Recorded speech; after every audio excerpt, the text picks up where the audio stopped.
സ്ഥാനാർത്ഥി നിൽക്കാൻ പാടില്ല എന്ന് പറഞ്ഞ് പോലീസ് ഞങ്ങളെ ഓടിച്ചാൽ എന്നിട്ട് വഴി തടഞ്ഞു ഇവര് നിൽക്കണേണ്ട എന്ത് മര്യാദ? ഞാൻ പോണേണ് വെറുതെ എന്തിനാണ് ഒരുപാട് എക്സ്പ്രഷൻ ഇട്ട് ചാവണത്? ഇവിടെ ഇടതും വലതും ചേർന്ന്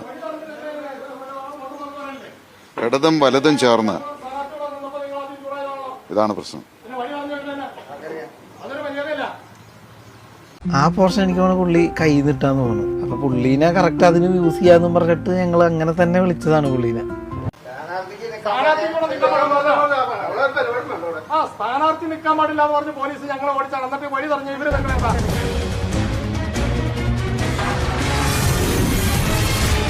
എന്ത് മര്യാദ? ഇത് ചാനലിൽ വരട്ടെ. അതൊരു മര്യാദ വേണ്ടേ? സ്ഥാനാർത്ഥിക്ക് ബൂത്തിൽ കയറാൻ പാടില്ല എന്ന് പറഞ്ഞ് പോലീസ് ഞങ്ങളെ ഓടിച്ച്.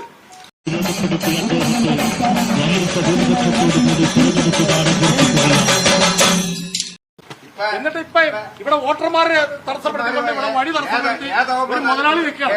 അതൊന്നും പറ്റില്ല. അത് പറ്റില്ല, സമ്മതിക്കില്ല. എന്തോന്നാ പറയുന്നത്?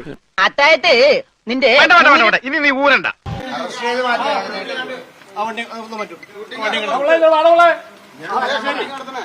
ഈ മല്ലയ്യക്ക് കേന്ദ്രത്തിലാ പിടി. തന്നാണ്ടല്ലോ ഈ അളവ് വെറുതെ പറയാട്ടാ. സമ്മതിക്കില്ല.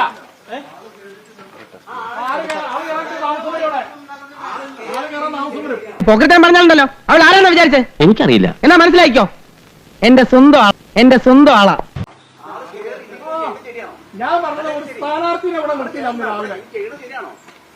നിനക്ക് പറഞ്ഞതൊന്നും മനസ്സിലായില്ലേ? എന്റെ കാശ് നശിപ്പിക്കാൻ വേണ്ടി മാത്രം പറിച്ചു വിട്ടിരിക്കുകയാണോ തന്നെ? ചെയ്യാൻ പാടില്ല. സ്ഥാനാർത്ഥി ബൂത്തിൽ കയറാൻ പാടില്ലെന്ന് പറഞ്ഞു CI. എന്റെ മാനം കെടുത്താൻ വേണ്ടി കച്ച കെട്ടി ഇറങ്ങിയിരിക്കുക ഇയാള്. വോട്ടർമാരെ തടസ്സപ്പെടുത്തിക്കൊണ്ട് ഇവിടെ ചാനലും മുതലാളികൾ ഒരു സംപ്രേഷണം. എന്ത് സംപ്രേഷണം? അതൊരു മര്യാദയാണോ ഞങ്ങൾ ചോദിക്കുന്നുള്ളൂ. ഒരു മര കഴുതയെ ഞാൻ ഇതുവരെ കണ്ടിട്ടില്ല. എത്ര ഇടി വെട്ടണം അതിലൊരെണ്ണം. 50 മീറ്റർ പോലുമില്ല. ഇവിടെ 200 മീറ്റർ അകലെ സ്ഥാനാർത്ഥി പോയി നിൽക്കുന്ന സ്ഥാനാർത്ഥിനെ ഓടിച്ചതാണ്. സിയുടെ നേതൃത്വത്തിലാണ് പരിപാടി ചെയ്യുന്നത്. ഇത്തരം ചീപ്പ് പബ്ലിസിറ്റിയിലൊന്നും എനിക്ക് താല്പര്യമില്ല. എന്റെ കയ്യിൽ വേറെയും ബുദ്ധിയുണ്ട്. ആ ബുദ്ധി നിന്റെ കയ്യിൽ തന്നെ വെച്ചോ. ഞങ്ങളുടെ ചാനലുകാർ എടുക്കുമല്ലോ. അതൊരു മര്യാദയല്ല. അതൊരു മര്യാദ.